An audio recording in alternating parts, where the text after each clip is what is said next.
And now, ladies and gentlemen, our next panel will explore how AI can complement human expertise, shaping a future where technology enhances rather than diminishes the human touch in education. We are all honored to have a distinguished panel of experts who bring a unique perspective on this critical topic. Join me in welcoming at first Dr. Stéphan Vincent, the Deputy Head of Division and the Senior Economist. I also welcome Marc Neesam, Head of Education System Solutions. I also welcome Robert Maguire, Founder of and CEO of Altruistic. I also welcome Dr. Hunada Kanbar, from Sharjah's Private Education Authority. Let's give them a big round of applause.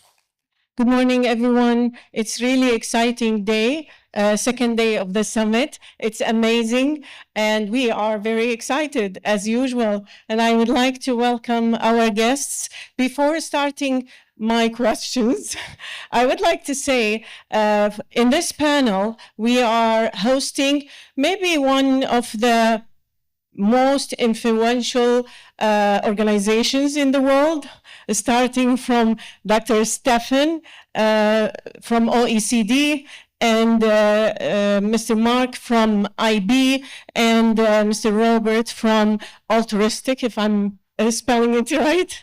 And those actually, in a way, give us directions and also help us to improve educations. So I will ask our wonderful guests to start by introducing yourself and your organization.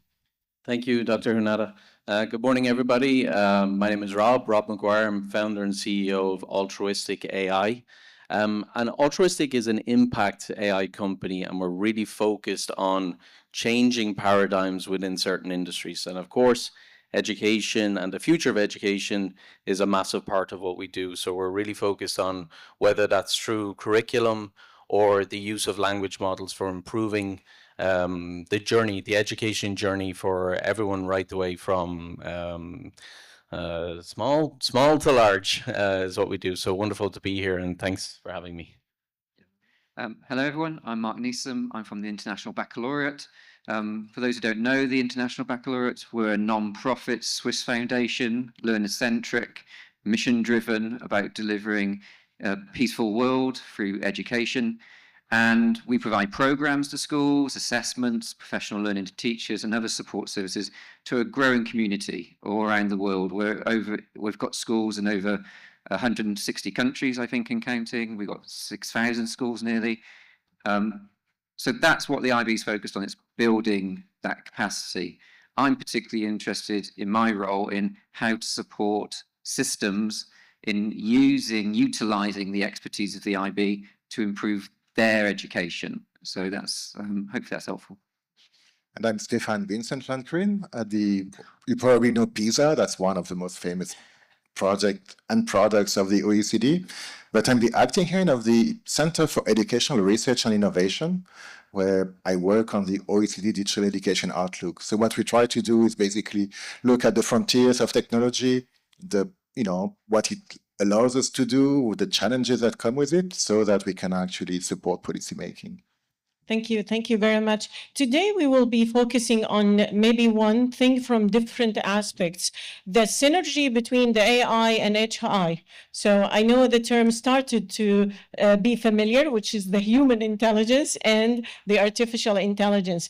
And we would like to know the perspective from a different area. Like, for example, I will start with Marc. If you tell us a little bit about the AI and HI from system perspective. I know you're expert in education systems specifically, so please. Yeah, so I think the first thing to start is just make sure we know what a system is. So a system is about complex interactions between the different actors and the different artifacts that are in education. So education is really complex. It's made of curriculum, assessments, it's made of pedagogy, it's got teaching resources there, you've got the actual implementation of education with our school leaders, how is governance managed, you've got policy, vision, there's all lots of elements that all interact together, supported by all the people, the actors, whether that's teachers, parents, the students themselves, business interests, policymakers, and it gets very complex. So when you start thinking about AI in education, it's not just about what's going to happen in the classroom, it's also about what's going to happen with the system, because AI is going to have impacts across the system as well. Are we going to start having AI generated curriculum? Who's going to put in the parameters for what that looks like? How are we going to sense check what's coming out? How does that curriculum then go into the classroom? Do you get AI generated assessments? Do you get AI generated textbooks? So AI isn't just going to be in the classroom, it's going to be behind the scenes, giving us the resources and the tools that make education systems function. And that's really interesting when you start to unpick the control, because who's then controlling the AI? Who's directing it? Who's making sure it's doing what's considered the right thing, if there is such a thing? I was also reflecting on the classroom element, because classroom is a very important part of the system. And the joy of being at an event like this is you get to think about previous speakers. And one of the things that struck me in the keynote yesterday from the futurist that was here was he talked about AI being a power tool, and power tools are great. They help you go faster. From a human point of view, I would say faster isn't always better. So there's an interesting question there. Do we always want fast? So how do we choose that the tool, that power tool, is the right one for what we need today, or the right one for the job we've got? There's a choice to make. Just because we've got a power tool doesn't mean the hammer's obsolete. It's about choosing the right thing at the right time. I think that's where the human intelligence come in. We've still got choice to make, and we still need to apply wisdom. Artificial intelligence isn't artificial wisdom, so we've still got to apply that as humans to every part of the system. I like that. There is nothing named artificial wisdom. I really like that. Thank you. Dr. Stéphan, many experts, and I'm one of them, I accused AI that might affect the human creativity. Well, it can do both, it can support. So let me start with a piece of research that shows is on generative AI. And basically the idea was to allow students the students had to write a story of 18 sentences, and they could actually use ChatGPT or the equivalent to get their first sentence. They could use it 4 times to get 4 times the first sentence, or they were not allowed to use it. So, and then every result was judged by human raters. And what we found is that actually those who could do it 4 times were more creative, or were assessed to be more creative than the ones, the stories were better written, etc., than the ones who didn't have access. They were doing better than the one who is just able to do it once, and better than those who just had to rely on themselves, basically. That was, and that's a lot of research on generative AI showing that if you collaborate with the generative AI, you have a better result at the end of the day. However, in the case of that particular study, it also showed that those who didn't have access to generative AI generated stories which were much more diverse than all those who actually had access. So that sometimes, the individual performance can come against the human, creativity, diversity, collective one. Some other studies show that, even so, sometimes when you use generative AI, you can do a better essay, have a better result, better outcome, as judged by human beings. When you test the knowledge, it doesn't mean that you have more knowledge than the other ones, and so that's the other thing. So I kind of agree with you, that there is a risk. At the same time, we can learn a lot from using these tools. And if you think of, tools which are not generative AI, like, if you want to, you can write a song, with, digital composer, something we have on our phone, and which was something that was totally impossible to do before. And you can actually stimulate your students' creativity in ways that were not possible, because before you would have to know something about music, basically. And so that also allows to understand better what music is about in that particular examples, and also to actually develop your creativity and create something. Wonderful. So it's how the human intelligence uses the artificial intelligence that will determine the level of creativity we will have. Exactly. Thank you. Thank you very much. And the business. The business. We have two quick questions. Number one, what we should not miss in education system from AI, and if we missed it, it's a problem for us. The second one, quickly, well, some they accused the business industry of AI that they are promoting AI a lot to the extent is not actually real. So Yeah, it's I'll take the second one first, Dr. Hunada, because there is a lot of promoted so-called magic out there, right? And AI is being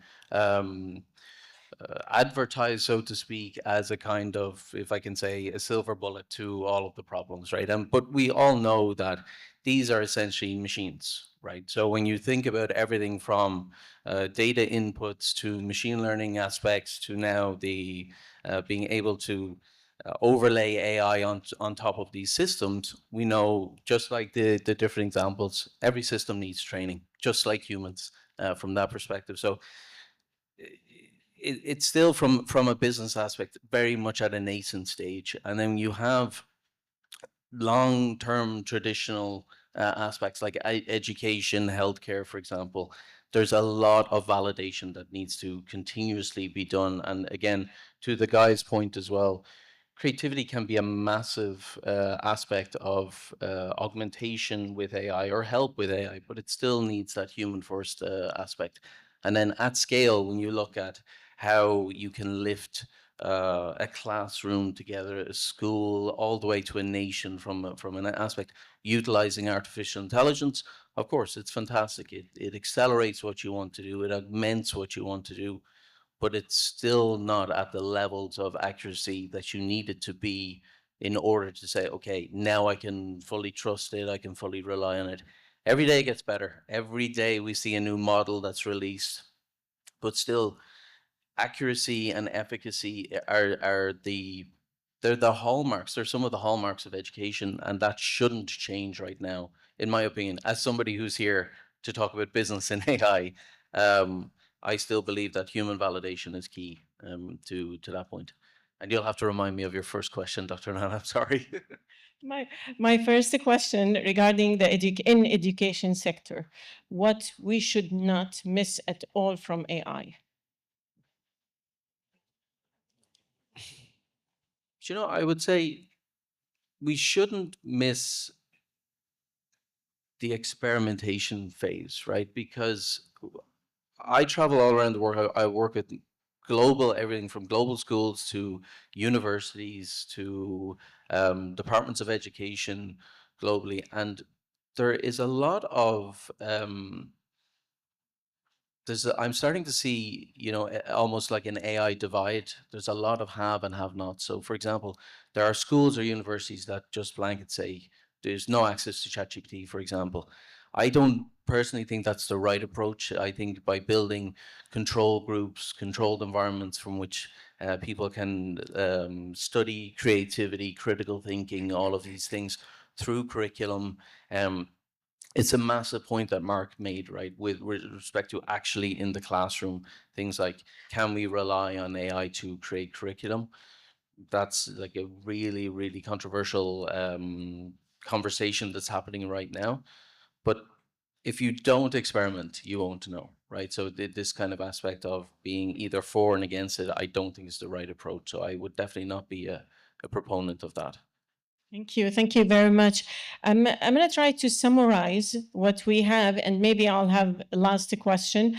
AI, or artificial intelligence, is a powerful tool who has no artificial wisdom and no accuracy, and of course, no ethics. And we need the human intelligence to ensure that we are actually directing it or using it in the right way. And we cannot just dismiss this tool. So my question actually to Mark for IB. So what IB they going to do to ensure that the usage of IEE, whether from education system level or curriculum? So already we've been looking at this question from an assessment point of view, and my colleague, Dr. Matt Glanville, has done he's written about this, he's spoken at various events about this, he's been engaging with the UK government on it as well, with some of the other exam boards. We are not dismissing AI from an assessment point of view. We're saying that AI has a role. AI is not going to go anywhere, particularly when you've got the concerns about assessment and ethics around assessment. So it's how do we support that in a controlled way? It's about control, it's about experimentation, it's about scoping it out. It's not about rushing and it's not about panicking. It's about saying, how do we do this in a careful way? I will say that it's linked to a broader conversation that we never really have in education, is every so often there's a disruptor to the system. Tech often talks about disruptors. So there's a disruptor to education. AI is one of those disruptors. It's not the first disruptor. It's not going to be the last disruptor. The question is, how does education or systems education manage disruptors generally? And we've never had that very broad conversation before. We're having it now in the context of AI, but actually these disruptors are going to come thicker and faster as we progress with technology. And teachers are going to be asking these questions: what do I do? How do I sort this? And that's why there's a bit of a wait and see at the moment with some people, because they're waiting for that guidance. So, yeah. Thank you, Mark. Last advice, Dr. Stéphan, from OECD perspective to our audience. I think that we need to keep in mind that it's just a tool, and actually a very useful one. For example, adaptive learning systems, they help people to better understand the mathematics, or improve their language skills, and they're not generative, not really very much. And so they also allow to make education systems more inclusive, with assistive technologies for students with special needs, etc. So there are really a lot of important possibilities, and we shouldn't believe that AI is just one thing, because it is a lot of different things and it has a lot of different applications. We just need to remain in control of it, and make sure that we are the ones in charge. Thank you. Thank you very much to our great guests. Thanks to the audience, and the discussion is still continuing. Thank you, everyone.